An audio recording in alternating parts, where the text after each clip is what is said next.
Hello friend, welcome to the star motor rewinding Keshod. आज हमने ये गीजर फिट किया है जो 4 सेकंड में गर्म पानी दे देता है।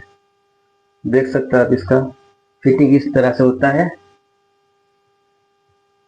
नल में से पाइप जाएगा यहाँ पर, और यहाँ पर ये इन है, यहाँ से पानी जाएगा और आउट, यहाँ से गर्म पानी आएगा। तो हम इसको चालू करते हैं। यहाँ एमसीबी दी गई है, यहाँ स्विच चालू कर लेंगे, बाद में एमसीबी भी चालू करेंगे। देख सकते हो। और अब ये नल चालू करेंगे।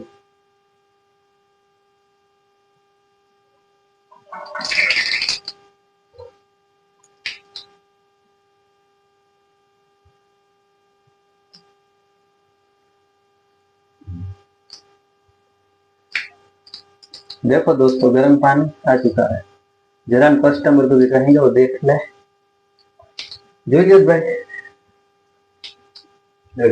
રેડી છે? કેવું તમે લાગ્યું ગીઝર? બેસ્ટ આઈટમ, સારી આઈટમ એમ ને?